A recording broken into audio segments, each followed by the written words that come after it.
pareil de ce continent, mais il constitue également notre grande responsabilité.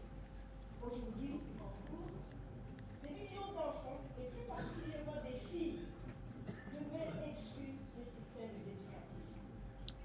Les plus touchés sont les enfants vivant dans les zones de conflit, les populations dépassées et les communautés affectées par le changement climatique. Les enfants vivant avec un handicap, les adolescentes devenues mères précocement, ainsi que ceux confrontés à l'expérience professionnelle. Comme le souligne la stratégie continentale de l'éducation pour l'Afrique 2026-2035, l'inclusion ne consiste pas simplement à ouvrir les portes des écoles. Elle consiste à garantir à chaque apprenant, à ce que chaque apprenant puisse apprendre, participer, progresser et réussir, quel que soit son sexe, son origine, son handicap ou sa situation sociale. Permettez-moi brièvement de vous présenter une petite image. Imaginons deux enfants nés le même jour. Car pour venir, on va prendre deux jeunes filles. La première grandit dans une ville où l'école est accessible. Les enseignants sont là, bien formés. Les salles de classe sont équipées et les technologies numériques soutiennent les apprentissages. La seconde vit dans une zone rurale, isolée, et doit parcourir des kilomètres pour atteindre son école. Ou bien dans un centre de réfugiés, ou encore vit avec un handicap qui rend chaque déplacement plus difficile. Et pourtant, toutes les deux sont curieuses. Toutes les deux rêvent. Toutes les deux possèdent le même potentiel. Il faut juste l'exploiter. Pourtant, leurs chances de réussite sont profondément inégales et l'éducation inclusive vise précisément à corriger cette injustice. Notre responsabilité n'est pas seulement d'école. Notre responsabilité est de construire des écoles où chaque enfant trouve sa place. Notre rencontre s'inscrit dans un cadre politique particulièrement fort. L'agenda 2063 de l'Union africaine appelle à bâtir une Afrique prospère, inclusive et fondée sur le développement du capital humain. La stratégie continentale de l'éducation pour l'Afrique 2026-2035, l'équité, l'innovation pédagogique, la transformation numérique, parmi les priorités des systèmes éducatifs africains. Nos engagements s'appuient également sur la Charte africaine des droits et du bien-être de l'enfant. Ces textes nous rappellent une vérité fondamentale. Et là, je vais vous poser. L'éducation inclusive n'est pas un privilège. Elle est un droit. Cette table ronde poursuit trois objectifs essentiels. Le premier est d'identifier des solutions innovantes et co-productibles capables d'atteindre les apprenants les plus marginalisés, notamment les filles déplacées, les adolescentes mères et les enfants vivant avec un handicap. Le deuxième consiste à examiner les obstacles qui freinent en cours la mise en œuvre des politiques d'éducation inclusive, qu'il s'agit de défis liés au financement, aux capacités institutionnelles ou au suivi des politiques publiques. Enfin, nous souhaitons dégager des recommandations concrètes qui viendront nourrir la déclaration de Bujumbura et se matérialiser afin d'accélérer les progrès vers des systèmes éducatifs plus résilients et plus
of the Child. Le comité africain d'experts est l'organe spécialisé de l'Union africaine chargé de promouvoir et de protéger les droits de l'enfant, conformément à la Charte africaine des droits et du bien-être de l'enfant. Par son mécanisme de suivi des recommandations et son dialogue avec les États membres, il joue un rôle essentiel pour faire du droit à l'éducation une réalité pour tous les enfants. Honorable 𝗵𝗿𝗲𝗲, it's our great pleasure to have you on this panel. Et j'invite l'Assemblée à l'accueillir encore une fois avec vos applaudissements. Notre deuxième panéliste est son Excellence l'ambassadeur 𝗧𝗵𝗿𝗲𝗲.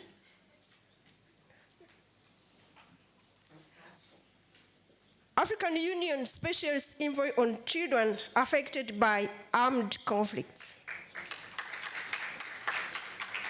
À travers son mandat de haut niveau, la Commission de l'Union africaine œuvre à protéger les enfants touchés par les conflits armés, à promouvoir les droits et à mobiliser les États membres afin que même dans les contextes de crise, aucun enfant ne soit privé de son droit fondamental à l'éducation. Your Excellence, Ambassador, we are honored to invite you to take place. You are already there. Welcome. Mesdames, Messieurs, encore des applaudissements pour Her Excellence. Notre troisième panéliste est Madame 𝗧𝗵𝗿𝗲𝗲, Commissioner of Special Need Education, or Minister of Education and Sport of Uganda, and KIX National Focal Point. Bienvenue. Le ministère de l'Éducation et des Sports de l'Ouganda est reconnu pour son engagement en faveur de l'éducation inclusive. À travers le programme Knowledge and Innovation Exchange du Partenariat mondial pour l'éducation, il y contribue également au partage des innovations, des connaissances et de bonnes pratiques entre les pays africains. Mrs. 𝗧𝗵𝗿𝗲𝗲, may I now thank you for your presence on our panel. Et je demande au public de l'accueillir avec des applaudissements encore une fois. Notre quatrième intervenant est Madame 𝗧𝗵𝗿𝗲𝗲, Chief of the United Nations Population Fund, Representation Office to the African Union and the UNECA. Please welcome.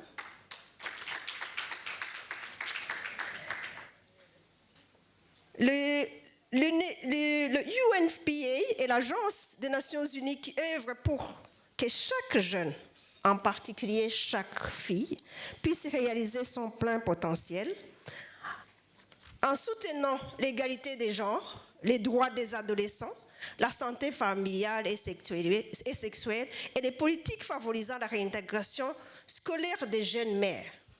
L'UNFPA contribue directement à bâtir des systèmes éducatifs plus inclusifs. Merci encore une fois d'être là.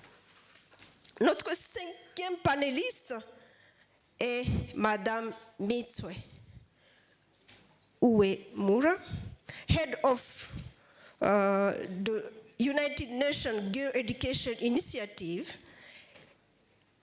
Et son organisation est le principal partenaire mondial des Nations Unies consacré à la promotion de l'égalité des genres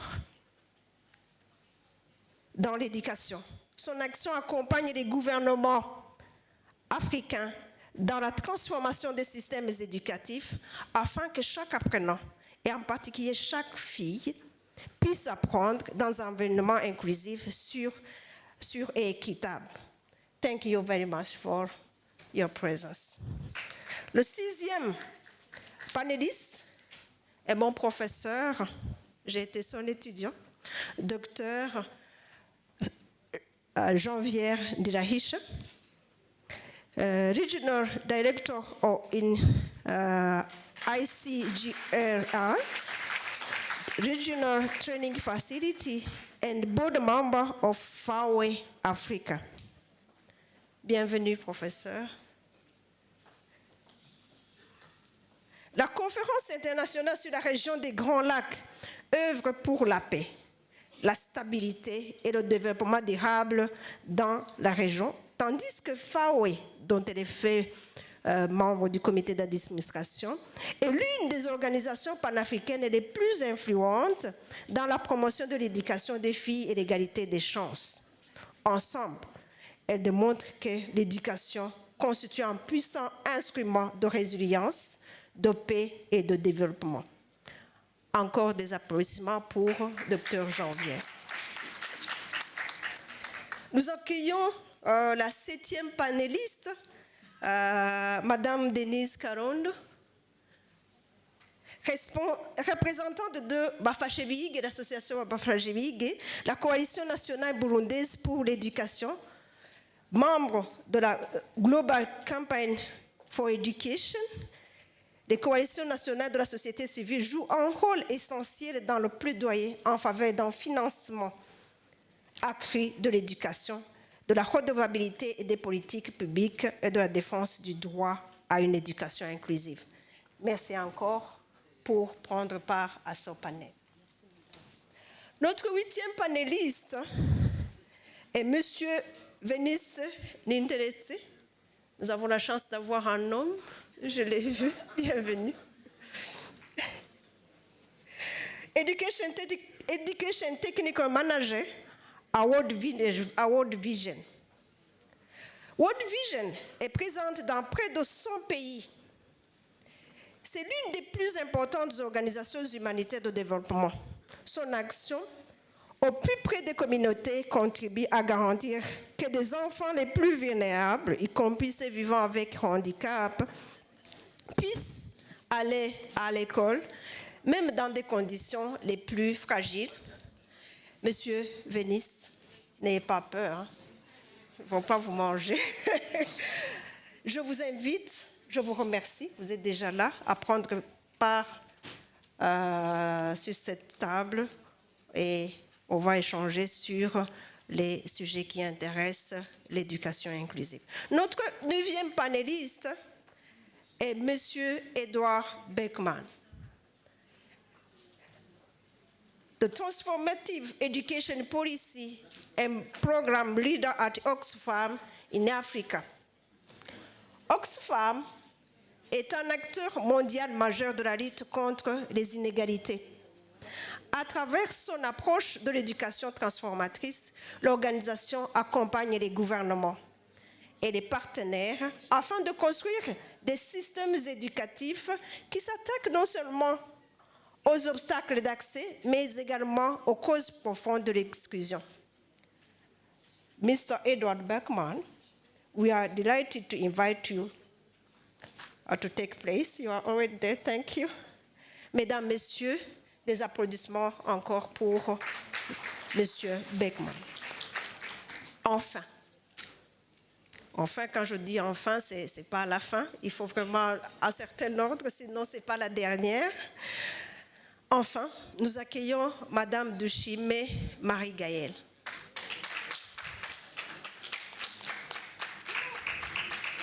Représentante de l'African Girl Can Code Initiative au Burundi. Lancée par la Commission de l'Union africaine en partenariat avec ONU Femmes et l'Union internationale des télécommunications, l'African Girl Can Code Initiative prépare une nouvelle génération de jeunes filles africaines pour les métiers du numérique, de la programmation et de l'innovation. Je vous prie encore une fois de l'applaudir. Voilà, notre panel est au complet. On les a applaudis, mais il y a une autre façon de les remercier. Vous savez leur donner des fleurs? On va leur donner des fleurs. Merci beaucoup. On va commencer. Permettez à ce que je puisse vous remercier pour avoir répondu présent à notre invitation, pour avoir pris votre temps à préparer.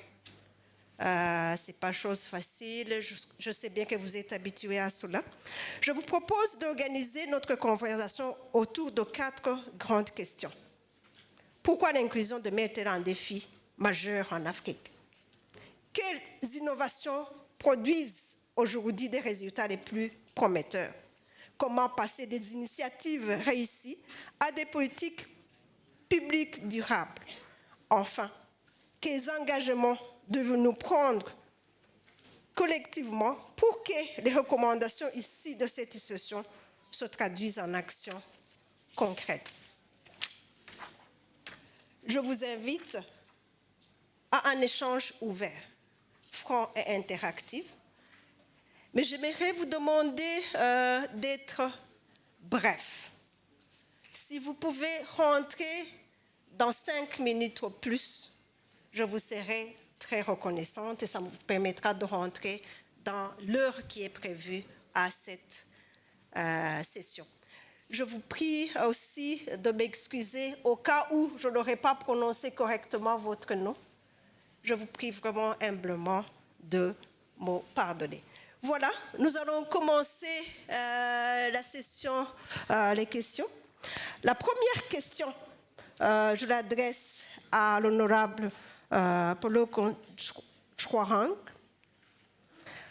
I think you are comfortable in English? Yes. The African Committee of Experts on the Rights of the Child provides a critical accountability mechanism for children's education rights. Beyond reporting and recommendation, what enforcement or follow-up mechanism does the organization have to ensure that member states translate their obligations under the African Charter on the Rights and the Welfare of the Child into concrete, budgeted action for inclusive action? You have the floor.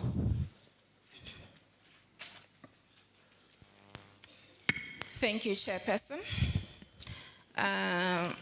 His Excellencies, ladies and gentlemen,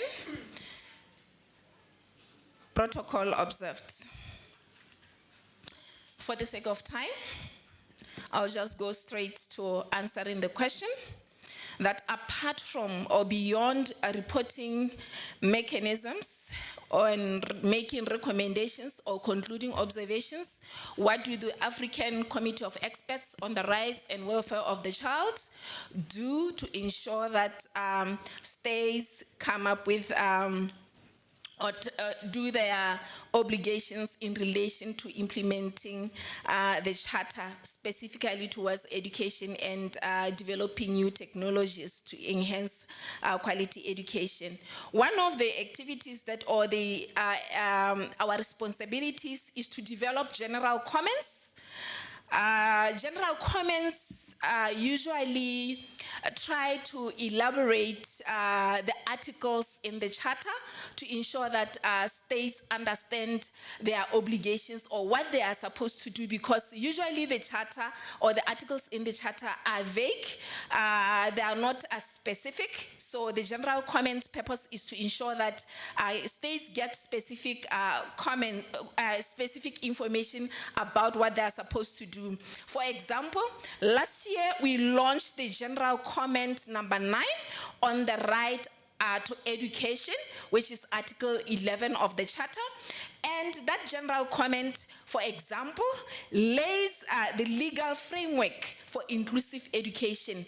And the general comment elaborates expectations in meeting children's right to education. For example, it explains what quality education entails or what quality education means.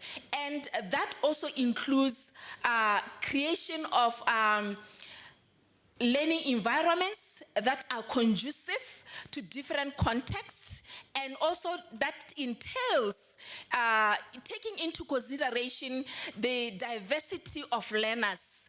And it also, talks to issues relating to issues of informal or non-formal education.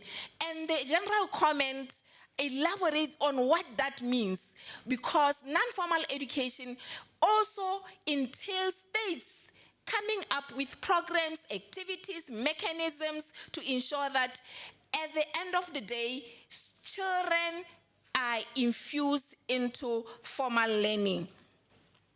We also do advocacy for child participation in planning and budgeting. For example, when we say child participation, we mean every child in the country or in that specific state has to be represented, ensuring that planning and budgeting for education meets children's needs. I'll give you an example. In many of the African states, we know that our context is different.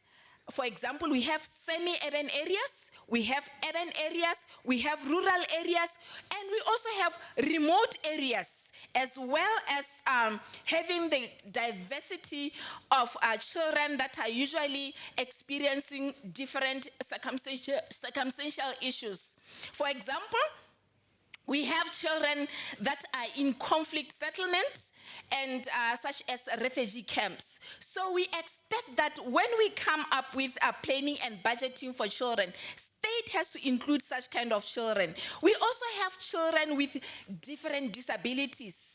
So we need to take into consideration the needs of those children with diverse disabilities. We have children living with albinism. We have children with physical disabilities. We have children who are out of school. We have adolescent children. So we are saying that these children have to be represented in planning and budgeting. Because if you call children who are only living in our capital cities to come and represent children who are in remote areas, probably they will talk based on their own circumstances. So we are encouraging students to do that, and that influences budgeting, because if states have that informed, have that information, they are able to make informed decisions even in the budgeting for education. Then we also undertake a research in our committee that includes undertaking research studies.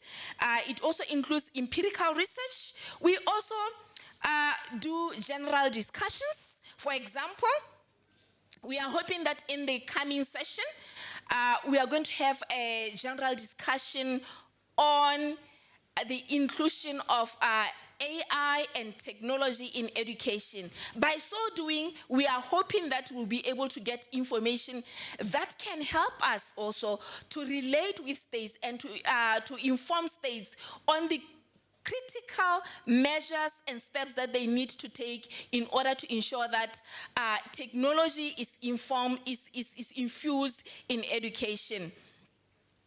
We also issue observer status to civil society organizations. The role of the civil society organizations is to act as gentle reminders to states about their obligations towards improving the quality of education in the various states. So we do that by ensuring that not even the civil society organizations with observer status, we also appreciate even civil society organization or non-governmental organizations without the observer status, because we believe they represent the children in their societies or the children in their states. So they are likely to provide information both to the committee as well as to the different member states about the quality of education and what the states can do in order to increase budget or to make sure that they introduce new technological developments as part of the education budget, as part of the educational improvements. We also receive communications from individuals, NGOs, and CSOs on behalf of children. Communications are very critical in informing our relationship with our states. Because if we get those communications, we are able to understand the gaps that exist in the states, and we are able to offer relevant recommendations for our states in relation to improvement of the education sector in the various states. We also advocate for policy and legal reforms. By advocating for policy and legal reforms, we know that that has a critical aspect, or has a critical influence in budgeting and planning. So there's no way that we can expect states to change or to make policy reviews and make legal reforms without acknowledging that that activity influences budgeting purposes and budgeting decisions. We also do investigations and follow-up missions, that is fact-finding missions. If we get reports, if we get communications, we also organize ourselves as a committee to ensure that we make follow-up, to ensure that whatever that is being reported to us, in fact, is factual, so that we provide accurate information to states as we require them to make children's rights achievable. Honorable, pourriez-vous, s'il vous plaît, essayer de passer à la conclusion? Okay. Merci beaucoup. Thank you, ma'am. I'll wrap up. In conclusion, I would like to say that each and every one of us here is responsible to ensuring that children's rights to education is realized. Whether you are a minister of agriculture, or the minister of education, or the minister of gender, please know that you have a personal responsibility to ensure that children realize the right to education, especially children who are living in conflict situations, because these children are usually overlooked in most of the instances. Therefore, I encourage you to reflect after this conference. What are you doing to ensure that you change the status quo? Thank you so much. Merci beaucoup. Applaudissons notre panéliste pour les actions d'une importance capitale qui sont entreprises par son organisation en faveur de l'inclusion. Merci beaucoup. Maintenant, la deuxième question, je l'adresse à Her Excellence, ambassadeur 𝗧𝗵𝗿𝗲. Est-ce que je prononce correctement votre nom? Est-ce que c'est correct? Is it?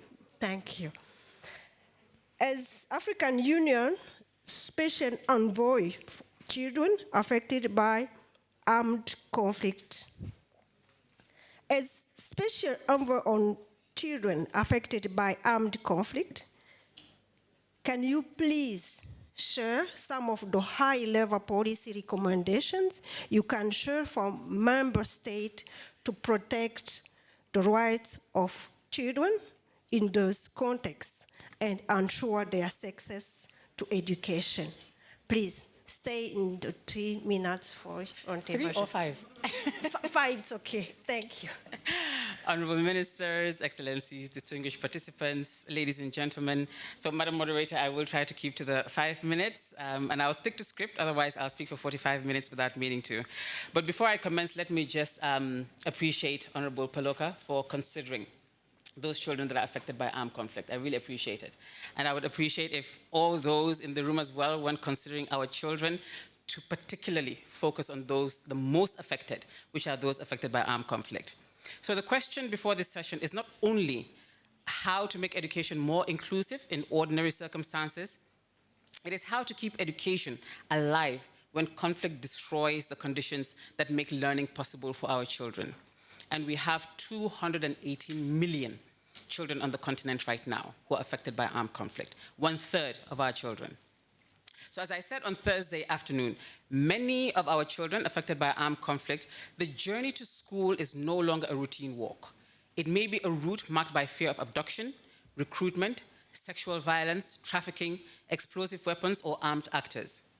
For others, school has already been interrupted by displacement, pregnancy, child marriage, disability, detention, association with armed groups or armed forces, or years of lost learning.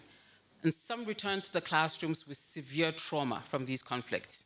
This is why my mandate as the African Union Special Envoy for Children Affected by Armed Conflict is directly relevant to this discussion. I approach this panel not only from the perspective of education delivery, but from the broader peace and security conditions that determine whether children affected by armed conflict can safely access and remain in and benefit from learning. So for these children, inclusive and innovative education is not a standalone intervention. It is part of a wider promotion continuum that connects prevention, response, recovery, reintegration, and peace building. So the AU has already begun to move in the direction of innovation. Through our mandate, the Union has placed the protection of children more firmly within its political and peace and security architecture. Madam Moderator, in direct response to your question about high-level policy recommendations, I will mention 3 policies, amongst many policies. One is the policy on mainstreaming child protection in the African peace and security architecture, which means that attacks on schools, abduction on learners, military use of schools, abnormal school closures, and barriers to re-entry should inform early warning, mediation, political reporting, recovery planning, and accountability follow-up. The second is the policy on child protection in African Union peace support operations, which provides an operational link where AU mandated, authorized, or endorsed peace support operations are deployed. School protection should be reflected in mandates and pre-deployment training on child protection, expertise, monitoring, reporting, referral pathways, and engagement with host authorities. And I'm not sure if Doris is in the room, but we have to give her a round of applause for ensuring that these processes pass through the African Union Peace and Security Council. Yes. So the last policy I will mention, due to time constraints, Madam Moderator, is the revised AU policy on post-conflict reconstruction and development, which further reinforces this shift from recognizing child protection as a dedicated pillar and ensuring that children's protection, recovery, and reintegration are treated as core elements of post-conflict reconstruction. And this matters for education, because recovery must be measured by whether a child's return to safe learning and whether adolescents are reintegrated and whether schools become spaces of recovery rather than renewed exclusion. So, Madam Moderator, the task before us is not to create more commitments before implementing those that we already have. We do have the policies in place. The task is to translate them into financed, monitored, and child-centered systems. Evidence from conflict-affected and displaced settings in Africa shows what is working. But due to time limitations, I will not delve into all of those things that are working. I will just say that the most difficult gap is the adolescent school re-entry. So many adolescents affected by conflict are overage for their grade, have missed several years of learning, they carry family responsibilities, they need income, and they have the fear of stigma in the classrooms of much younger children. The second is girls returning after pregnancy, child marriage, or sexual violence who may face shame or exclusion. We have the children who are formerly associated with armed groups and armed forces who struggle with reintegration. And then the last are the children with disabilities who may return to schools without accessible infrastructure, which has been destroyed by the conflicts. So for these adolescents, re-entry is not an administrative placement. And again, I see you wanting to rush me for time, so I'll just mention 4 areas of priorities that we should consider for innovative education. The first is to make adolescent re-entry into a continental priority. Yes, priority. Conflict-affected adolescents need accelerated education linked to recognized certification, vocational and life skills pathways, psychosocial support, very important, psychosocial support, learning materials, and community acceptance. The second is finance that works. Public budgets remain central because states carry the primary duty to provide education and protection for children. But as we heard, I think it was day before yesterday when we were talking about financing, we need to scale up the conflict-related exclusion from broader coalitions. So we need development partners, humanitarian funds, private sector actors, philanthropists, education technology partners, and domestic financing mechanisms to support the comprehensive education packages. And I have my dear sister sitting next to me who has access to these funds for some of these programs. The third is the support teachers on the front line. For these children. The fourth is to move from endorsement into implementation of the safe education commitments. So this requires national implementation plans for the Safe Schools Declaration and prevention of military use of the schools, protection of routes to and from schools, school risk assessments, victim assistance, and investments of attacks and accountability. So Excellencies, Honorable Ministers, panelists, and ladies and gentlemen, education in emergencies is life-saving. The measure of an innovation and inclusive education system in a conflict-affected context is not whether it admits children in peaceful times. It is whether it protects them from violence when time comes and retains them in systems that are under strain and supports them when trauma interrupts their learning and brings them back when conflicts has pushed them out. So I thank you all, and I hope this innovative session helps us to deliver more for our children. Thank you. Merci beaucoup. Merci beaucoup pour votre partage d'expériences et des actions que vous entreprenez en faveur de l'inclusion.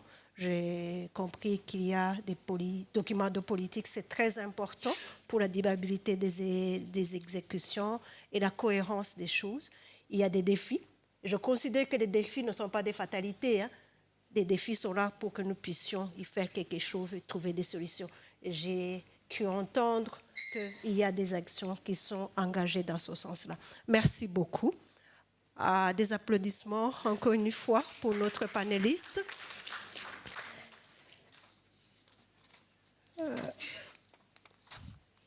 La troisième question va à Sarah. 𝗵𝗿𝗲𝗲, mais avant d'aller plus loin, et est-ce que je prononce correctement votre nom? Sarah 𝗵𝗿𝗲𝗲. C'est bon?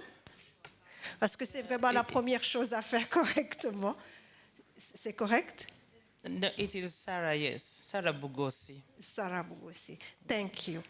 You are Commissioner for Special Need Education, Ministry of Education and Sport in Uganda.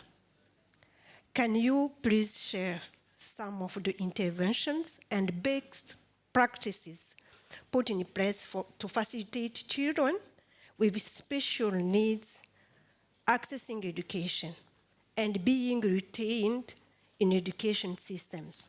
What are some of the challenges you may share? Please, you have the floor. Okay, thank you so much, moderator. Like you said, my name is Sarah 𝗵𝗿𝗲𝗲. Yeah, it's very easy. The other one is not correct. The third one, because I have 3 names. Yeah, Sarah 𝗵𝗿𝗲𝗲. Okay, thank you.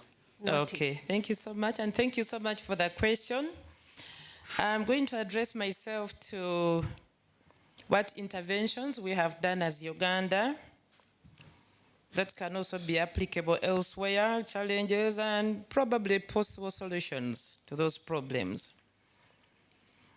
One of them is that we have a draft national inclusive education policy, and it's from this policy that most of our interventions are coming from.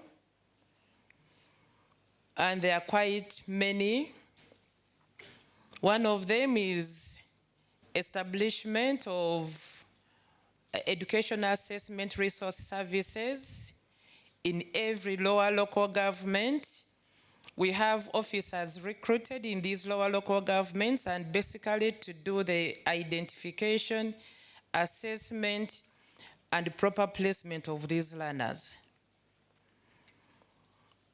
And these are our main coordination centers, because for a child with special needs to learn very well or to be placed well, there must be an assessment done.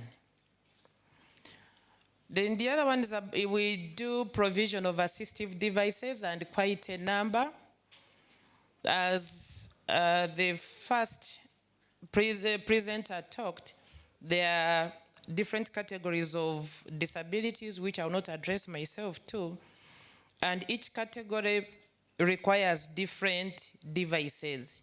So as Uganda, Ministry of Education and Sports and our partners have tried to see that these schools or learners access these assistive devices.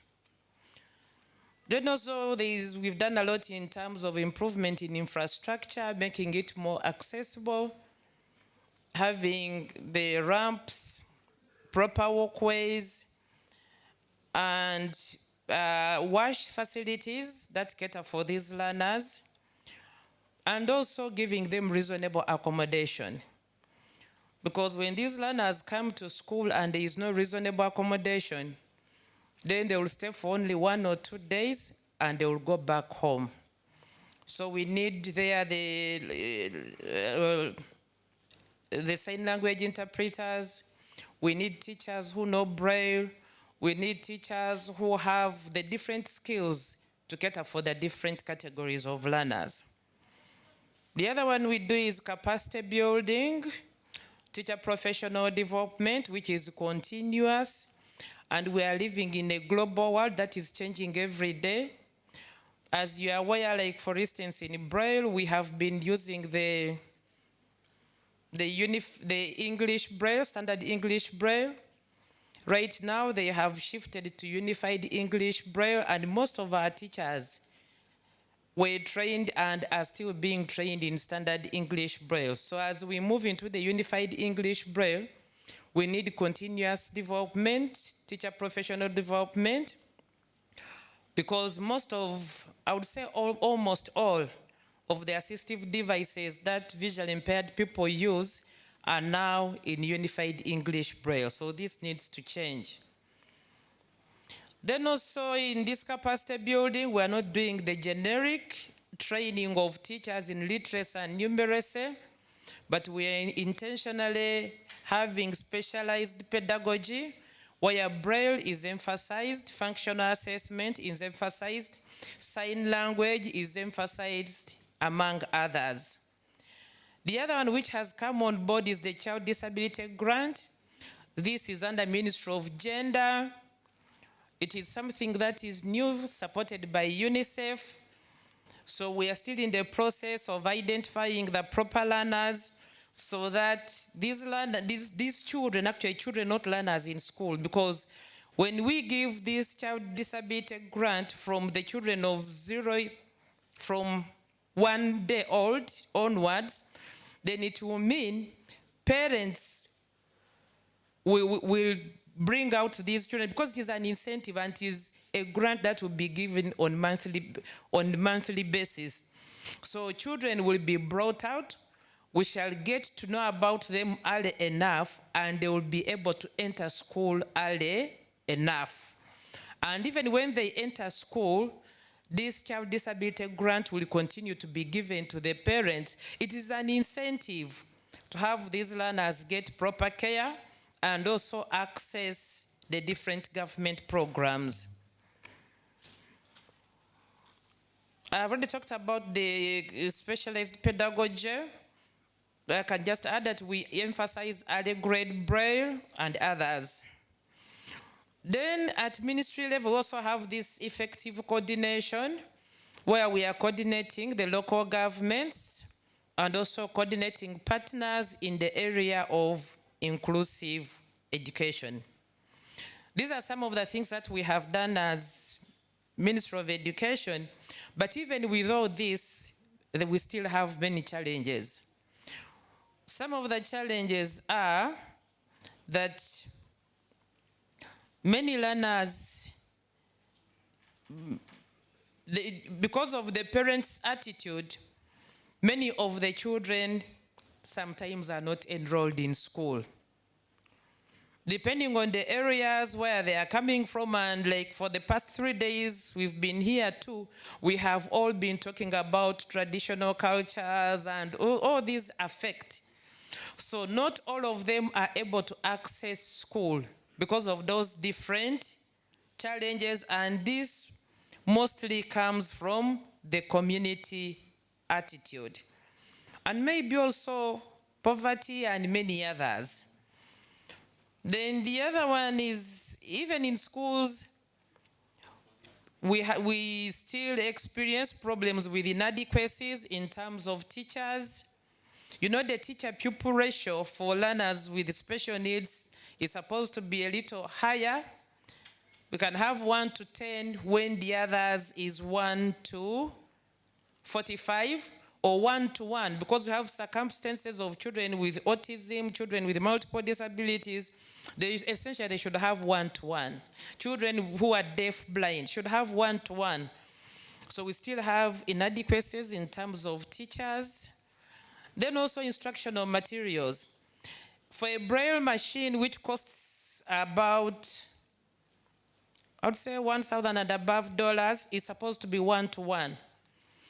So in schools, you find you have 50 learners, but you have 10 Braille machines. So these are still very big inadequacies. But I want to say, there are also limitations of these students in STEM, especially learners with visual impairment, and I would specifically talk about those with low vision. They would want to take on science subjects, but because of the low vision, they are not able to take on these subjects. They only offered general science, which does not make them access things like maybe taking on pharmacy, taking on medicine, and yet they have the capacity to do that. So these are some of the limitations. However, we have solutions also. And this is my last bit of it, just 2 minutes. Thank you. Now the solutions, interestingly, I want to say we are blessed in Uganda that we now have this Global Partnership in Education Fund coming in this year, GPE. We are rolling out GPE 2 by the World Bank. And I want to say among the things that they have looked at, one of them is addressing issues of special needs education. We are going to have massive infrastructure development for these schools. All special schools are going to be improved upon, and then inclusive schools, courtesy of the World Bank. Then also we have assistive devices going to be provided under this. I would say this is the first time we are doing it as a country. We are going to have a national school eye health program. We have had previously partners coming in, but partners go in about 5. None of them has done in 10 districts, 10 lower local governments, and yet we have more than 150 lower local governments. I want to say that through the World Bank, we have this very good friend of ours, Eye Alliance, has pledged to give us free eyeglasses. And that is why we shall be able to do a national school eye health program. Many of us countries, especially the low-income countries, we ignore this. But as we ignore this, very many learners are left out. Some of them enroll, drop out. Some of them enroll, cannot progress. And many of them have also been limited in the area of STEM. So this is now a blessing to us as a country. Thank you so much. Thank you very much, Sarah. As noted, je vois que au-delà des politiques, vous identifiez, vous accompagnez. Bien sûr, il y a des défis et j'étais heureuse d'entendre que vous avez des solutions. Merci beaucoup pour le partage et veuillez applaudir encore une fois Madame Sarah. Passons maintenant à Madame 𝗧𝗵𝗿𝗲, Chief UNFPA Representation Office to the African Union and UNECA. As we discuss innovative strategies for building truly inclusive education systems. What systemic change and policy innovation are required across African Union member states to effectively scale up school reentry policies and second chance education that explicitly empower adolescent mothers. Please, you have the floor. Merci beaucoup, Madame la modératrice. Mes hommages à tous nos ministres et chefs traditionnels, ainsi que tous les collègues du système des Nations Unies et les CSOs. Je suis vraiment ravie d'être ici aujourd'hui. Et Please, un instant. Est-ce que tout le monde vous l'entendez de derrière? Essayez d'élever la voix. Peut-être que celui-ci marche mieux. Non? Vous m'entendez? D'accord. Donc, j'espère que vous avez tous entendu mes hommages à tous les ministres, chefs traditionnels et les membres de la société civile, ainsi que nos collègues des Nations Unies qui sont là avec nous aujourd'hui. En fait, depuis 3 jours, j'étais assise à la 3e rangée et je me demandais pourquoi on a attendu aussi longtemps pour parler de ce que j'appellerais l'éléphant dans cette chambre, dans cette salle. Let me now turn into English. So the elephant in the room, in my opinion, is the girls' agency and the fact that their sexual reproductive health and rights are not really respected in Africa. And I will go into the details now. The stark reality is that across the globe, 12 million girls aged 15 to 19 give birth every year, and most of it are here in our continent. The second stark data is that over 6 million pregnant women, girls, parenting girls, are also currently locked out from school in our sub-Saharan Africa region. 1 in 4 of the young girls who are pregnant are also here in Eastern Southern Africa. And the worst part is the Western Central Africa, with the highest adolescent birth rate in the world. In that region, and particularly in the Sahel, we are talking about 97 to 129 births per 1,000 girls, aged 15 to 19, which is well above the global average, which is 39 to 52. In some cases, we are even being told that the prevalence can reach up to 34% in the Sahel region. So I would say that the education architecture is then failing all those girls who drop out of school and are permanently then held out of it because of systematic barriers, which include gender and social norms and just not a lack of ambition. So for UNFPA, investing in women and girls education, including comprehensive sexuality education, we have not talked about it in the past 3 years.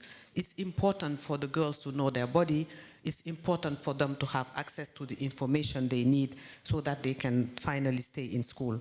So it's investing in sexual reproductive health for us is building resilient economies. It's building human capital and ultimately unlocking the Africa demographic dividend that we so much talk about. But inclusion must also be comprehensive. We cannot stop at just re-entry policies for adolescent mothers. We also need to think about the disabled, the adolescent, marginalized youth and women living in rural areas, and humanitarian and crisis settings. I think my 2 sisters who spoke before me mentioned that. And they are also facing stigma and compounding a wall of poverty, stigma, and systemic exclusion. So for UNFPA, we drive this work through comprehensive sexuality education. We have programs that are looking at child marriage and FGM, because that's also another elephant in the room, in partnership with our colleagues from UNICEF. Ensuring that we secure protective learning pathways for both in school and out of school, because once they're out of school, we should also be trying to do something. And in many cases, we created what we call youth-friendly safe spaces to allow adolescents to have access to information and to build their capacities as leaders in their communities. For example, in Côte d'Ivoire, I know that in many schools, they have what we call youth-friendly spaces inside the school, and the ultimate goal was to make sure that young people in the school have access to sexual reproductive health services and information to promote a zero pregnancy philosophy in school. So we also need to, let me now get into the question, Madam. The systematic change that are required are multiple, but I will just mention 4 of them. The first one being strengthening the right-based policies, which means moving from papers to practice. There is a gap. 30 African Union member states have re-entry laws, but execution is fragmented. 15 to 20 states still completely lack frameworks to bring back pregnant girls in school. So national policies must guarantee that pregnant learners and adolescent mothers have the absolute right to come back to school and continue their education, free from stigma, punitive exclusion, and discrimination. The invisible barriers, as I would call them, must eliminate mandatory waiting periods, because when you get pregnant, it means 9 months where you are excluded from the school and probably another 6 months where you need to take care of your young child. They also, most of the time, are required to have a medical clearance, right? And institutional stigma, all are included in the Maputo Protocol, which we all know about. It requires the African Union member state to protect adolescent rights to education and champion their school re-entry. It dictates that teenage mothers must be supported to resume their studies without complex withdrawal processes, preventing them from permanently barring them from formal or vocational education. That is under Article 12 and 14 of the Maputo Protocol. Let me also say that the CSE is a prerequisite. Integrating gender transformative, age-appropriate, comprehensive sexuality education and life skill training into national curricula is made to empower young people with information and combat disinformation. In many countries in Africa, UNFPA works with the Ministry of Education to ensure that the CSE curriculum exists and is applied. The second one is to build flexible and adaptive education system. The education system must adapt to the complex reality of adolescent mothers, not the other way around. We have to have tailored pathways, expanding accelerated learning and modular schedule, because when you have a child, you cannot be in school from 8 to 5, so something needs to be done for you to attend school. And that's when distance learning, vocational education and training, it's trying to ensure that they also enter STEM is bridges for them. Re-entry and second chance education must be holistic. We need to make sure that we have mental health. I think it was mentioned by 2 of the interventions before me, just to make sure that these girls have access to psychological support, psychosocial support to address the trauma often associated with early parenthood. We also need to put in place and ensure accountability to prevent the girls and teachers' relationships, because we didn't talk about the teachers at all. Most of the time, they are the one impregnating these young girls. So we have to create a system of accountabilities and collect the data and have a zero tolerance for teachers and girls' relationship. And of course, nothing that gets unmeasured gets done. So it's important to track the real-time indicators on adolescent pregnancy, the actual re-entry numbers, and how many of them after re-entering are completing their education. And we need to also look at disability, ethnicity, because all of that are factors we have to look at to replace guesswork with evidence-based policy and interventions. And we, of course, have to put the young people in the driving seat by establishing structured mechanism for pregnant learners and young parents to directly inform us whether the policies we have put in place respond to their need. And the fourth one is obviously one that we have discussed since the first day, which means ring fences financing. And in many countries, whether it's UNFPA, the World Bank, and others, we are really trying to create that space for funding to financing, and also leveraging in blended financing, including the private sector and the tech companies, so that they can also incorporate investment in digital learning for these girls to have a second chance. Thank you so much. Merci beaucoup. Merci beaucoup. Vous avez commencé par planter le décor par des données statistiques, non pas pour nous faire peur, mais juste pour nous faire remarquer qu'il s'agit bien d'un sujet important. C'est l'éléphant dans la pièce. Et vous êtes allé plus loin, vous avez partagé les actions qui sont entreprises dans le sens de garder la mère adolescente à l'école. Merci beaucoup pour le partage. Des applaudissements encore une fois pour Mrs. 𝗧𝗵𝗿𝗲𝗲. Thank you very much. Nous allons passer à Madame 𝗧𝗵𝗿𝗲𝗲. Allow me to stop there. Just you are head of United Nations Gender Education Initiative Secretariat. This is the question. How can gender transformative approaches, as referenced by the 𝗧𝗵𝗿𝗲𝗲 2026-2035, provide innovative pathways to improvements in learning outcomes and gender equality for girls, boys, and all learners? And how can we best work together to scale these approaches across Africa? You have the floor. Thank you very much, Madam Chair. Your Excellencies and partners, youth representatives and friends, thank you very much. It gives me a great honor to be part of this incredible panel.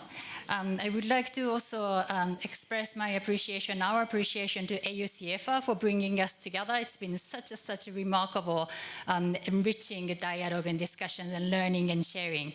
And I also like to acknowledge and then appreciate the leadership of the Ministry of Education Burundi for hosting this phenomenal PANCOGED 2. Here in Burundi. So as ANGAI, United Nations Girls Education Initiative, this is a global partnership which encompasses and connects more than 60 organizations globally, and then also the youth networks, and really trying to promote gender equality in and through education.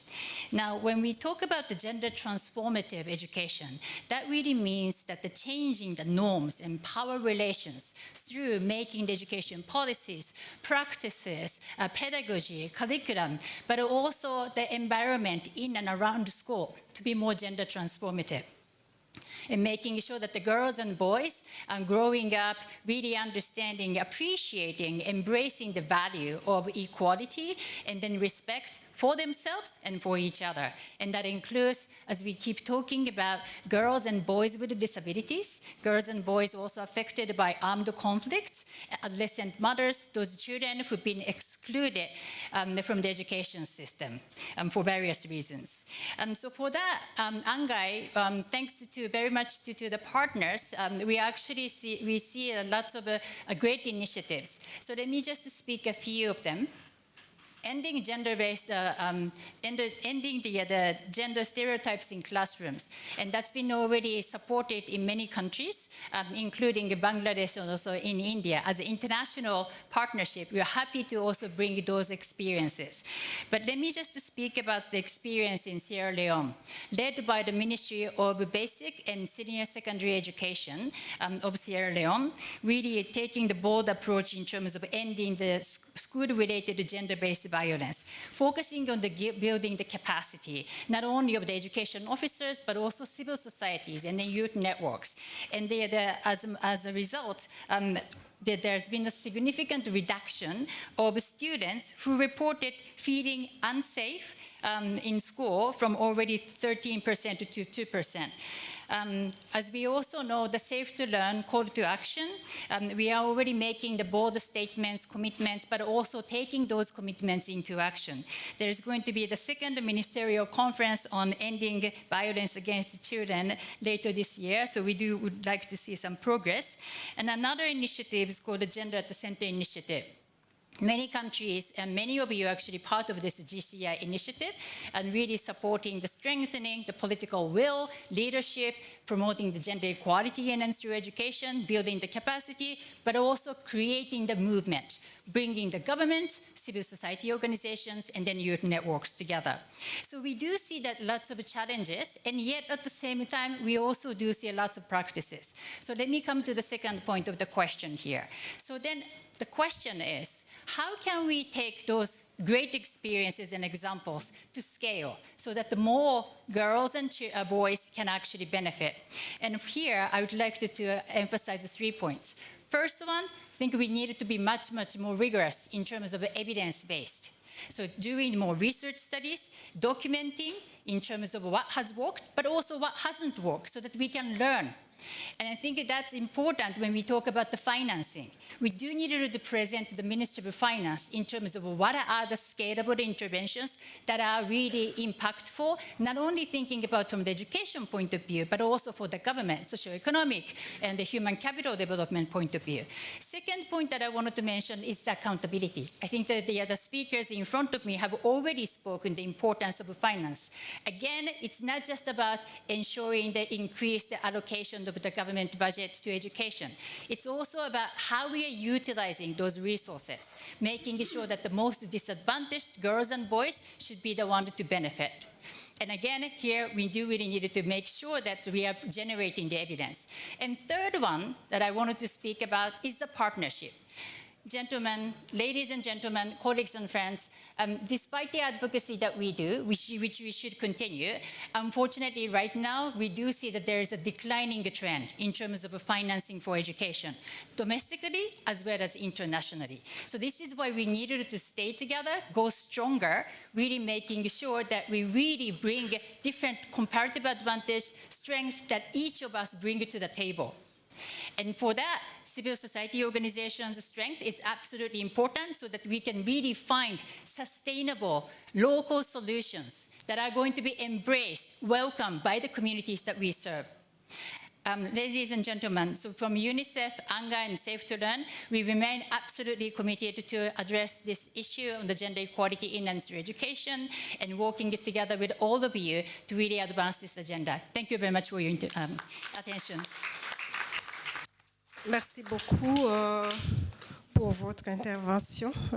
Vous nous avez partagé des bons exemples et vous avez aussi proposé des actions pour passer à l'échelle, ce qui peut être envisagé pour passer à l'échelle.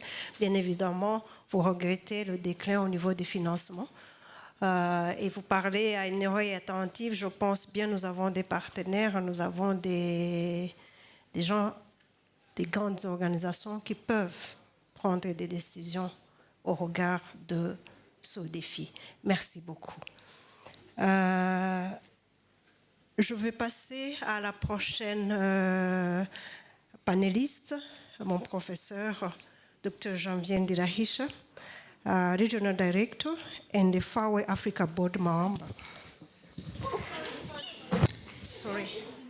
Yes. Thank you.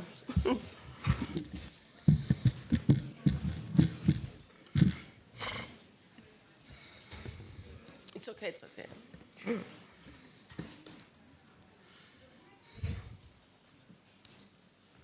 The Great Lakes region remains one of the most complex humanitarian contexts of the continent, with displacement, conflict, instability, directly disrupting girls' education.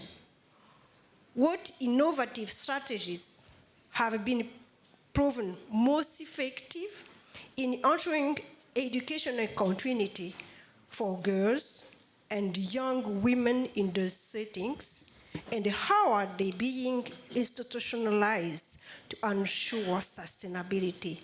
Doctor, you have the floor. Thank you, the moderator. Your Excellencies, ladies and gentlemen, all protocol observers, good morning. I'm Burundian, but let's try to talk in English because I'm in Uganda and they speak English. So you know what is happening in our Great Lakes region.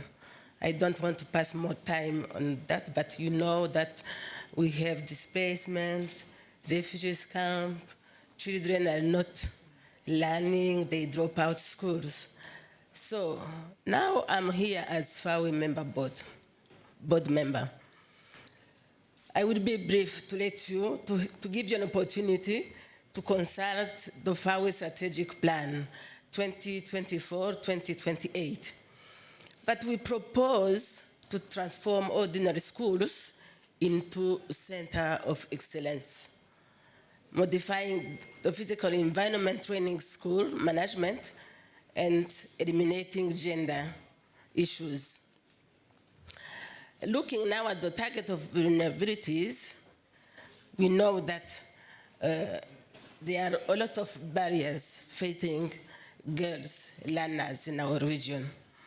So far, we now propose, especially for teachers, to endorse gender-responsive pedagogy, where we develop networks and is an active partner in the Regional Teachers Initiative for Africa. And this gender-responsive pedagogy is a joint initiative of African Union, European Union, and UNESCO to strengthen the teacher workforce and improve learning outcomes across Africa with gender-responsive pedagogy, which is a core strand. We propose also what we've already had, the 𝗧𝗵𝗿𝗲𝗲 model, which is let's speak out. It is an opportunity for a student to talk, to call out structural barriers, safety concern, and peer pressure that cause dropout. 𝗧𝗵𝗿𝗲𝗲 is deployed across 𝗧𝗵𝗿𝗲𝗲𝗲's 34 national chapters, and it is increasingly adapted as a psychosocial and voice building tool in emergency affected schools. We also propose some alternative pathway, which are second chance education initiatives, design flexible entry point for young mothers, child-headed household, and youth locked out of formal school system. These are anchored by community-based mechanisms, such as what we call in 𝗧𝗵𝗿𝗲𝗲's Mother Club, which encourage re-entry, reduce stigma, and provide mentorship and social support, ensuring retention and successful transition. As I've already talked about in our Great Lakes region, we have this conflict, displacement. So as in 𝗧𝗵𝗿𝗲𝗲, but also in 𝗧𝗵𝗿𝗲𝗲, through the center where I am the director, the regional director, we have already proposed how to integrate mental health and psychosocial support in the community, in the school, so that those children who are traumatized can now easily follow schools.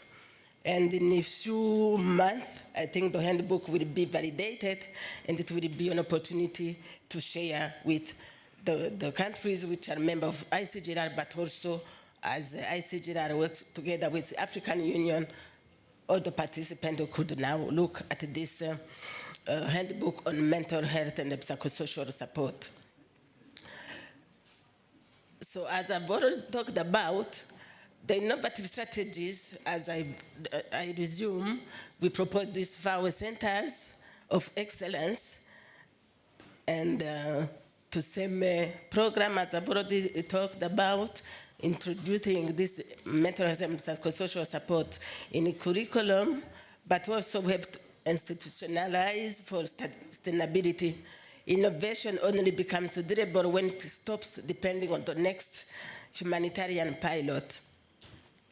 So in a brief, then I can say, even if you are in a rural region, you are poor, you are in the camps, you are in a displacement, you have the right to learn. Let's be together and support our girls and our boys. Thank you. A round of applause for Dr. Dirahisha Janvière. Vous avez évoqué donc, les actions relatives à l'éducation, à la pédagogie sensible au genre. To say, mais it's parlons-en. Let's talk about it. And ça, c'est au niveau de FAWE, le club des mamans qui accompagne, et aussi au niveau de CIGR, l'accompagnement psychologique dans le contexte qui est le nôtre avec des déplacements, des conflits. Merci beaucoup pour le partage. Encore une fois, des applaudissements.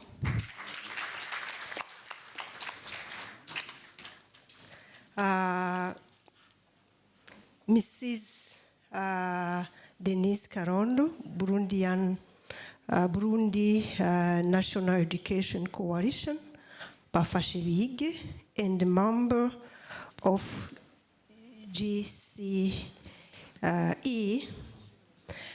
This is welcome on the panel. Merci beaucoup d'être là. Financing is key to effectively delivering gender-responsive and inclusive education system and learning. What concrete recommendations, action, and financing commitment would you make to members state to ensure that the most marginalized girls and vulnerable children and the youth are not left behind? Thank you. You have the floor. Merci, Madame la modératrice. C'est Madame Denise Kandondo, coordinatrice nationale de la coalition Éducation pour tous, PANCOGED. PANCOGED est une coalition parmi 39 organisations, coalitions dans les 39 pays de l'Afrique. Elle est effectivement membre de la campagne mondiale pour l'éducation qui présente des organisations et qui se présentent dans les 100 pays. Il est aussi membre de la coalition régionale en CFA, dont nous sommes présents les coalitions dans 39 pays de l'Afrique. Avant de répondre peut-être à la question posée, je suis partie d'une question ou d'une réalité en se posant une question pour une jeune fille vivant dans un village isolé ou un enfant en situation de handicap ou une personne, un enfant, déplacés par un conflit ou une catastrophe naturelle, où l'éducation représente bien plus qu'un apprentissage. L'éducation pour cet enfant, c'est l'avenir, c'est la protection, c'est sa dignité, c'est une chance pour lui pour construire son avenir. Donc, pour que ce rêve soit réalisé, il faut un financement. Le financement est donc le levier qui permet de transformer nos engagements en faveur d'une éducation inclusive sensible au genre, en fait que nos actions soient réalisées sur le territoire.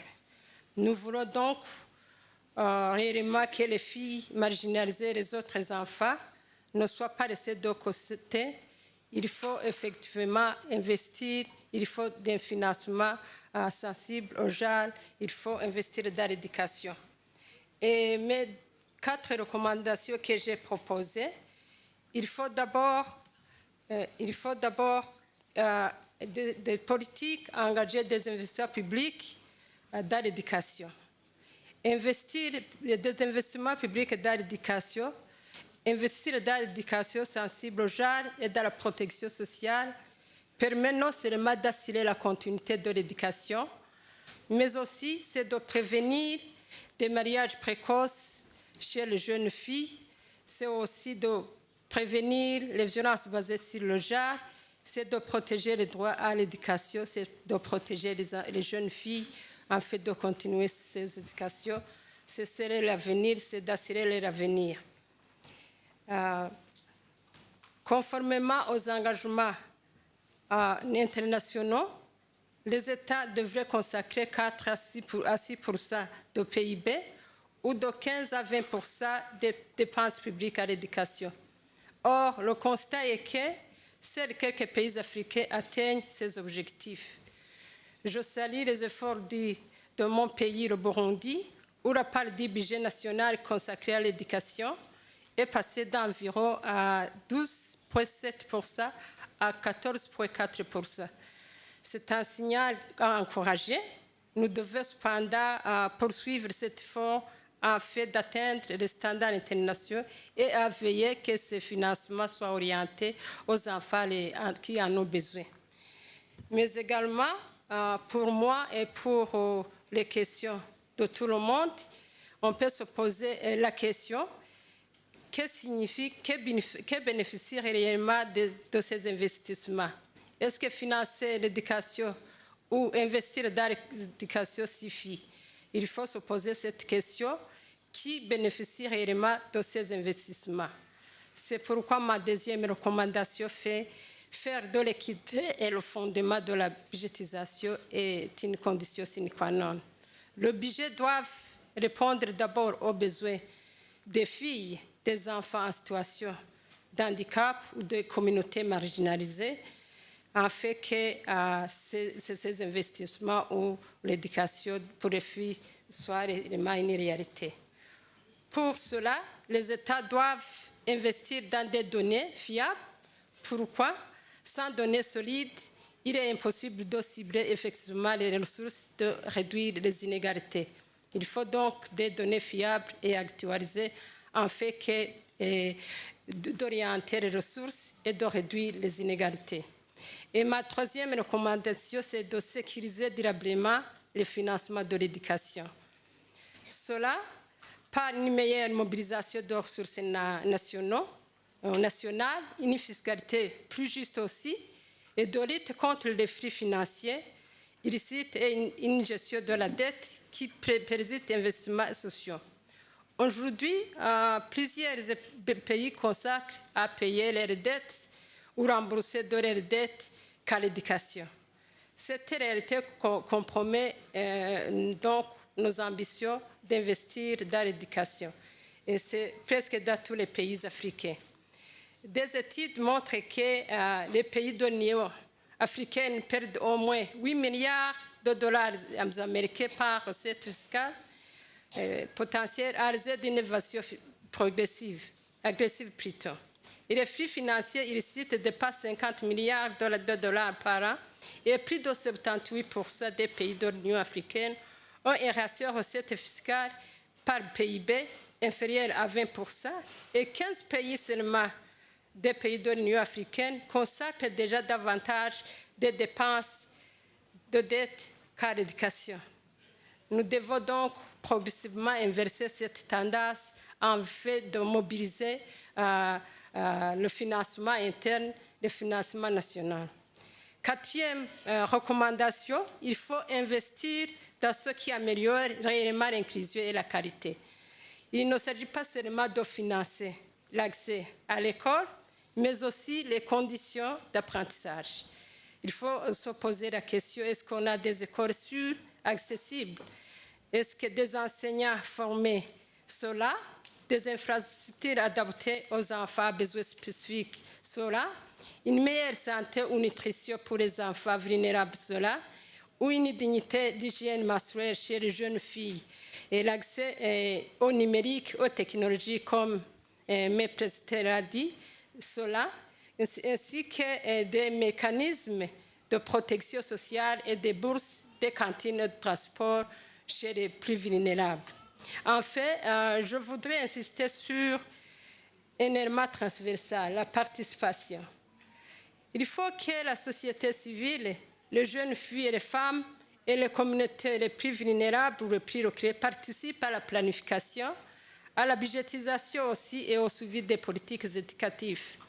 Les décisions sont plus transparentes, plus efficaces et mieux adaptées aux réalités du terrain. C'est pourquoi nous appelons à reconnaître pleinement la société civile, les groupes marginalisés ou vulnérables comme partenaires stratégiques de la gouvernance de l'éducation.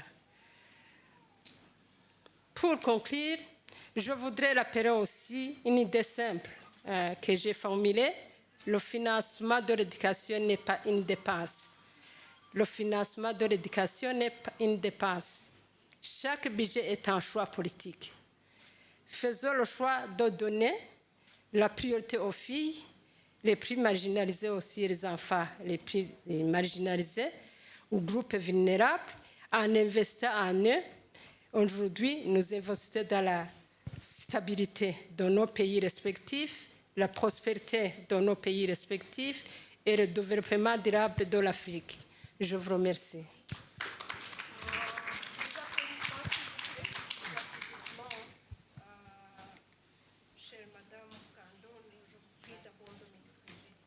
Je suis impardonnable. Oui, tu es pardonné.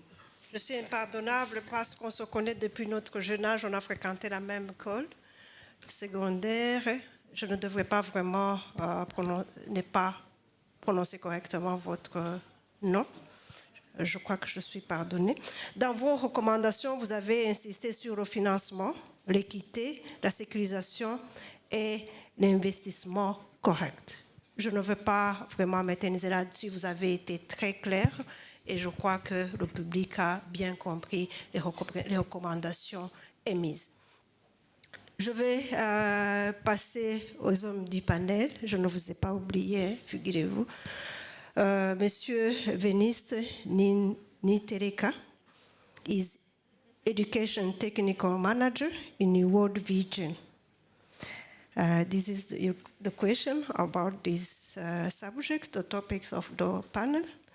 World Vision works deeply in community-based education delivery. What community-level mechanism most effectively bring the hardest to reach girls, including those out of school for years, back to learning? Thank you very much. You have the floor. Thank you very much. I think I can start by thanking all from this inclusion of men in this panel. That is a panel of only 20% of men. I have counted. This is very good. So I have very short intervention. World Vision in Burundi is working, and we have only 4 decades in Burundi, but we are working in 100 countries across the world. And I can say that I want to go directly to responding to the question as a contribution, because we are 10 here, and I think we are now bringing a whole with our part, our stake. We are stakeholders. I think we are bringing a whole to this question.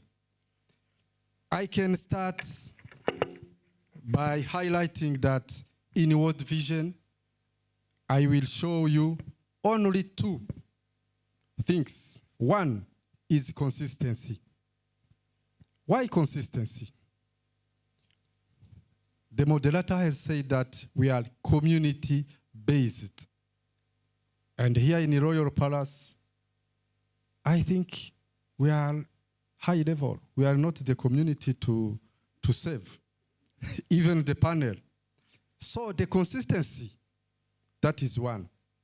Second is the solution that we are proposing, we are suggesting. That solution is very simple as such. Very simple. Anybody from here going back to its community, it is possible to implement. Very simple. Based on people, place, and the system. Looking at what we are doing, we need people. That is one. Mobilizing the human system around the girl in the community is because the hardest to reach girls often face social barriers before education barriers. We have poverty, we have early marriage, we have household responsibilities, displacement, stigma, disability, and the lack of support. Of course, in this area of people, World Vision, we have some actionable solutions that can be a community education people. In the community, there must be leaders in education. In World Vision, we train women as leaders. We train also teachers, community volunteers, faith leaders. The case of Burundi, we have what we call community child protection committees. We have also in Burundi what we call at the community, the school management committee. Also we have children clubs. All those are people. And to have that, we establish that mechanism of finding that girl. And we provide personalized follow-up until the integration or having alternative solution. Of course, in people we have the parents and the caregivers established. We have also peer mentors through Girls Club, and also something which interesting, we have in World Vision an approach of male engagement for healthy masculinity. I said also the second is place. Remember at the beginning I said people, place, and the system. As simple as such. For place, actionable solution, the community-based learning spaces, either in a peaceful community or in displaced or refugee community. Nowadays, we are hearing community or children or girls on move. For all those situations, we have to have spaces, even on move, even in refugee settlement. We need those spaces. And in World Vision, we have and we do it. And finally, system. Create, strengthen, sustainable mechanism that find, refer, and retain girls. Because many girls disappear from the education system because no mechanism established at the community. We can talk all those mechanisms here in this platform, but as UNFPA was saying, we need that localization of intervention. So we have the system, it's a simple system that identify out of school girls, address barriers, refer girls to appropriate service, track integration in schools, community volunteers, so that we can have them. I can go to the end of my response. The most effective community mechanism is not a single intervention, it's an ecosystem. When people support the girl, well, places provide safe and inclusive learning opportunities, and systems identify, refer, and retain her. Even the hardest to reach girl can return to learning and thrive. Then the 3-step, I said, community model, find her, support her, keep her learning. You find her in the community, you support her through spaces, and you keep her learning through tracking mechanism. Thank you. Merci beaucoup. Merci beaucoup. Vous parlez d'un écosystème. C'est vraiment, au-delà d'un seul système, c'est un écosystème où la communauté joue un rôle d'une importance capitale. Je retiens particulièrement l'engagement masculin, male engagement, parce que ce n'est pas une affaire de filles, ce n'est pas une affaire de femmes, c'est une affaire de tout le monde. Merci beaucoup pour votre intervention. Encore des applaudissements, s'il vous plaît. Pendant que nous passons à M. 𝗧𝗵𝗿𝗲𝗲, Transformative Education Policy and the Program Leader at 𝗧𝗵𝗿𝗲𝗲 in Africa. Drawing on 𝗧𝗵𝗿𝗲𝗲 transformative education work, what innovative strategies is 𝗧𝗵𝗿𝗲𝗲 is using to advance inclusive education system that go expanding access to address the root cause of inequality, to transform the norms, practices, and systems that reproduce exclusion. You have the floor. Thank you. Thank you very much. Good morning, everyone. Good morning, everyone. Good morning. Thank you. I am just checking if we are still here. So, at 𝗧𝗵𝗿𝗲𝗲, we believe everything is a deliberate and political choice.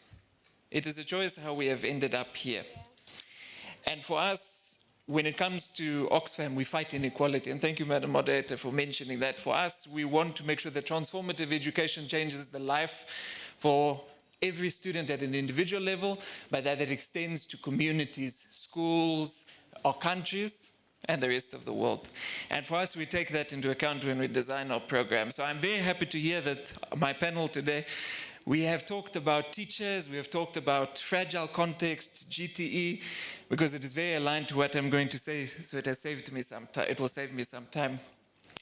So I only want to talk about two things today. One is our approach to gender transformative education and our framework, which, thanks to Mitsui, I don't have to explain too much of. But just to say we appreciate our partnership and collaboration with UNGE and the Feminist Network for Gender Transformative Education. And just to say, actually, a community of practice under that was launched yesterday for local civil society, for those who did not see. So just to call out to that. So our approach on GTE, and then I will lead into the main part I will talk about, is our work with teachers. Who here thinks teachers are important? Please raise your hand. Please, I'm not seeing enough hands. I hope by the end of this that you will all put your hands up. So, for GTE, we just look at four regions. We're talking about social norm change, we're talking about consciousness raising, talking about access and resources, and then the policy and legislative changes. So for consciousness raising, that's talking about awareness. That's talking about positive masculinities, which our colleague from World Vision has already mentioned. And then for access and resources, we are talking about empowering education, supporting teachers. And then for social norm change, combating harmful norms, policy and legislative changes, about pedagogy, curriculum, budgets, financing, and we also appreciate our collaboration with the NEC, our National Education Coalition, here through Education Out Loud. And for us, those are the key areas to focus on, that whole community and systems approach. And for us, as our innovation, what I want to speak about today is we integrated that as part of our teacher education professional development model to support teachers in fragile contexts. Teachers are working in contexts under extreme pressure. And I'm not just talking, of course, about conflict or schools, classrooms of hundreds of students. We're talking about the psychosocial impact, the well-being of teachers that we need to really focus on. And this kind of work has been supported for many years by the European Union and under other donors under BRICE, so the Building Resilience in Crisis Education work, and regionally the RTIA, which, by the way, we will be talking about more in our side event next door after this. So if you want to hear more, it's over there. So for the 5 kind of things we want to focus on with teachers, we look at core principles. So we're looking at introducing teachers and volunteer teachers. I don't think I need to explain the distinction between a teacher and a volunteer teacher, especially in South Sudan and in Uganda, etc. We're looking at the concept of education and the importance for the educators to be aware of their importance, because they are very important. We can't have an education system without teachers. They are the front line, as another panelist has already mentioned. Then secondly, we look very much at the role of teachers, their well-being, looking at teachers within the school, but also their role within communities. Because we cannot separate a school from the broader community. And then, of course, their own well-being and stress management, communities of practice. Then we move on to child protection. We have to be able to make sure that our teachers are at least vested in looking at child protection and rights, safe spaces, inclusive classrooms. And of course, teachers cannot be case managers. We're talking about referral mechanisms. We're talking about support. We cannot expect a teacher to do everything. Then pedagogy, child development, class differentiation, active engagement learning. And of course, we know how hard that is when we are just in a classroom with 40 or 50 students. We are talking now about 200 plus, 300. And then, of course, meaningfulness, we want to make sure that, of course, as well on curriculum and planning, so how can they use the curriculum effectively, how can we incorporate learning objectives and making lessons more relevant and meaningful to the context that they're working in. And that's only the start. That is where the training comes in. The next part is up to them. For us, we work very much through a model of teacher learning circles. So we establish learning circles within schools where teachers and volunteer teachers work together to learn from each other, so classroom visitations, and also to make sure that there's classroom observations within the school. And then it's also to connect the teacher learning circles between schools. So it becomes a very large and sustainable network of teachers. And what we have seen is a positive, sustained change in teaching practice, improved learning outcomes, and other factors that have supported retention of teachers. An important lesson that we learned about this is contextualizing. These are models that, we can't just copy-paste. We had to contextualize it deeply to the context in South Sudan and also Uganda. And for us, that meant we went through a whole process of engaging with teachers, partners, other stakeholders like the state education officials in South Sudan and the district education officials in Uganda, teacher trainers, and we went through needs assessments, and we came up with a model that is there. And I'm happy to say that the government of South Sudan has adopted it as part of their teacher training curriculum and syllabus. So their institutions, their teacher training institutions will now be using this to support that kind of education work in fragile contexts. So I just wanted to say that for me is the most important thing, is we must not forget teachers. We must always be talking about teachers. We must be investing in them and supporting their continuous professional development, their psychosocial support, and so on. And so for me, if you want to hear more about that, you know where to go after here. So that is everything from my side, Madam Moderator. Thank you. Thank you very much. Je suis enseignant, chercheur, je suis enseignant, c'est bien noté. Les actions, vous les dirigez vers les enseignants, vous les équipez au niveau compétences, au niveau ressources, parce que vous pensez, et je vous soutiens, qu'ils sont les premiers acteurs dans la transformation de nos systèmes éducatifs, bien évidemment, qui doivent aussi rester le plus inclusif possible. Merci beaucoup. Merci beaucoup. Des applaudissements, s'il vous plaît, pour montrer qu'on reste ensemble avec la salle. On est presque à la fin. On est presque à la fin. Mademoiselle 𝗧𝗵𝗿𝗲𝗲 from African Girls PANCOGED Initiative Youth in Burundi. Vous pouvez faire de la programmation. Code, c'est la programmation. C'est ça. Moi, je fais de la programmation. On pourra discuter. Merci beaucoup.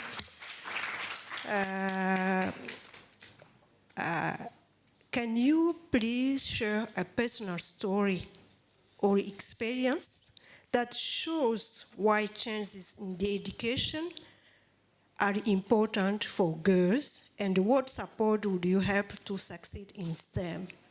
Thank you. You have the floor. Thank you very much, Madam Moderator. My name is Marie-Gaëla 𝗧𝗵𝗿𝗲𝗲, an AGCCI alumni from Burundi. Et je m'excuse tellement pour les francophones parce que je vais aussi m'exprimer en anglais, donc c'est comme ça. I study software engineering at Bujumbura International University, and as they've said, I am going to share a few of my experiences because there are a lot of them, and one of them goes back in high school. I graduated from high school last year, and it was a newly established STEM school, so we had the opportunity to initiate our own clubs. And I was so passionate about STEM, especially mathematics, so I initiated a science club. Now, you may think, what was the problem at that time? You know, I have a very single serious problem. The club was only made by boys. I was the only girl in that club, and I was the one who initiated it. Sometimes it felt like a boys' club more than a science club, and I kept asking myself a question. You know, we are in a STEM school with a 50-50 gender distribution, so how come when it comes to the science club, only boys want to join? So I did what I could do. I remember after curfew knocking on doors in the girls' dorm, pitching about the science club, doing everything, and I finally got 10 female members. Now, this short story, thank you very much. This short story is just a small illustration that my personal efforts are not enough to fill the gaps that were left by education systems. Because I believe that if there were maybe more advanced policies or rules that maybe help girls to join and inspire them to join STEM, maybe I wouldn't have to go into those dorms pitching, they will join willingly. So this is why I have few recommendations to the government, international organization, educational institutions, in partnership with civil society, of course, and community leaders, because they also have a part to play in that as the schools are located in those communities. That change in education is non-negotiable. Like, we need school that challenges stereotypes. We also need teachers who support girls and help them thrive and escort them when they make that decision to pursue STEM field.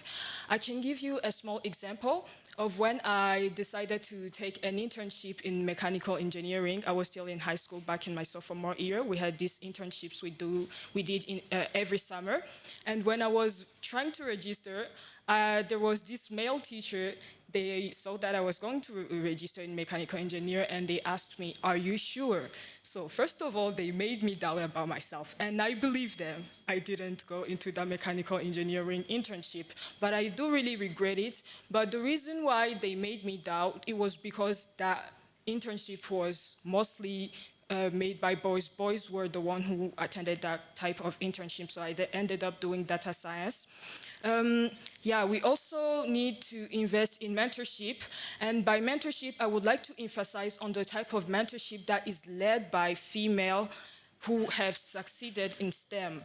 Now, it is great to escort these girls when it's time to study STEM and encourage them, but who are inspiring those girls? Are they women like them who have succeeded in that field? Another experience on the way, when I was attending AGCCI, it was last year, I was a little bit conflicted about what I should study at university, so that's when I went to AGCCI and I got the opportunity of being taught by 2 female ICT teachers, and those 2 female ICT teachers escorted me. They were sharing about their experience, and even now that I have decided to study software engineering because of them, one of them is here, and I would like to have a round of applause for her, Madame 𝗵𝗿𝗲𝗲. She's there sitting. I would like to really thank them because they really escorted me. They really encouraged me to pursue that path. So I think that if many girls have this opportunity of seeing other women and other girls like them succeeding in that path, it will be easier for them to make that decision. And also, there are other recommendations like launching visibility campaigns that celebrate female scientists. That is not something that I see often here in Burundi. I don't know about the other countries, but yeah. Promoting girls' participation in STEM through clubs, competitions from early age. There is also something that some of the panelists mentioned, and it's about data collection and how they collect, analyze, and publish transparent data. And I would like to emphasize on the fact that maybe if this was done at every educational level, from primary to secondary, even at university, this will help a lot of people who have maybe initiatives and want to target people. For example, when we had the HCI alumni here in Burundi, when the program is over, but we have this kind of program where we meet every Saturday, so we are trying to share the knowledge we got from HCI with other girls in the communities. So when we are trying to gather the data and the information to be able to specifically target those girls, those data are sometimes hard to find. And when we do find them, sometimes they are very outdated. So that will help some of the people who have those initiatives as well as other international organizations. Yeah, and also make sure that when those girls finally get motivated to pursue that STEM field, they have the needed resources to thrive in them, because they can decide that they will study ICT but don't have computers. That will be another great challenge. So the second experience, which will be the last, of course, because of the time, is not mine. It's the experience of two of my friends who graduated last year with degrees in software engineering as well. So we were discussing, and I happened to ask them what they were going to do after they graduate. And I remember both of them told me, we are going to find for a place in the market, and we are going to sell goods. And I was like, okay, that's great. And why not do something in software engineering? And they told me that, first of all, the job market is very competitive. It's hard to find jobs in software engineering. And also they wanted money. And I literally understand them. I was like, this is correct, and I would also have done the same. But this brought up this question to me: what happens after these girls are escorted? What happens after they make this choice? What happens after they graduate or they succeed in that STEM field? Are we still escorting them? Are we still assisting what they are doing in their career? So yeah, and this recommendation goes to everyone who can help, the government, private organization. Please escort these girls by offering jobs, internship, and post-graduation mentorship while guiding them into their career. We can even create platforms like what we are doing here with AGCCI alumni, helping other girls who didn't get the opportunity to attend get the knowledge. I think this can also be done in other countries as well, and they can share the knowledge, because you know, when you have the knowledge and you don't spread it, it doesn't have that much value as, yeah. And finally, my last recommendation is for the girls. My story is not unique at all, but I believe I have been given this opportunity. I have been given a chance to succeed in the STEM field. I have not succeeded yet. I still need the help of everyone here. But yeah, you have to be curious. You have to be always ask questions, and give this organization the reason to assist you, the reason to help you, because if you are not motivated, they will not be able to get something to work with. And also take our place. You know, when I doubted, when that teacher asked me if I wanted to do that mechanical engineering internship, at the end of the day, it affected me. It didn't affect the teacher. So you have to think wisely when it comes to your future and what you want to accomplish. Yeah, and make sure when you rise, you bring another girl with you. I repeat this, bring another girl with you. This is very important. Make sure that what you get, another girl gets the opportunity to know the same, and even more better than you, because this is where we should all work together towards our development and the development of our country. Yeah, so yeah, that's all I have to say. Thank you for your attention. Sorry for the French-speaking people. Merci beaucoup, Madame 𝗧𝗵𝗿𝗲𝗲. Vous êtes une battante. Vous êtes une battante. J'ai suivi le parcours que vous avez suivi. Vous avez créé un club des sciences, mais vous étiez la seule fille. Mais quand même, vous avez continué. Et vous êtes là comme une preuve vivante que la fille peut réussir dans le monde des sciences, la fille peut coder. Et vous terminez par des recommandations. visant à mettre en place des schools qui sont sensibles au genre, des professeurs qui encouragent, documentés pour permettre des prises de décision basées sur des données. Et vous invitez les filles à aller de l'avant et veiller à ce qu'il y ait quelqu'un derrière que vous êtes en train de remarquer. Tous ensemble, on ne peut pas aller plus loin, mais toute seule, je ne sais pas si on peut faire beaucoup de pas. Merci beaucoup pour tout le monde. Nous arrivons à la fin de ce panel. Malheureusement, pour la gestion du temps imparti à ce panel, nous n'allons pas prendre des questions du côté public. Nous allons conclure. Les panélistes sont là. Si vous voulez aller plus loin au niveau des discussions, vous allez les contacter. Nous avons encore une demi-journée ensemble. Excellences, Mesdames, Messieurs, nous arrivons au terme de cette table ronde. Je tiens à adresser mes sincères remerciements à tous les distingués panélistes pour la richesse de leurs réflexions, ainsi qu'à chacun d'entre vous pour votre participation active. Les échanges de cette matinée nous ont rappelé une conviction essentielle. Une éducation inclusive n'est pas seulement une ambition, c'est une responsabilité collective. Les idées et recommandations formulées aujourd'hui contribueront, je l'espère, à renforcer la déclaration de Bujumbura et à accélérer la mise en œuvre de la stratégie continentale de l'éducation pour l'Afrique 2026-2035. Ladies and gentlemen, today's conversation has reminded us that every child matters, every learner counts, and every action makes a difference.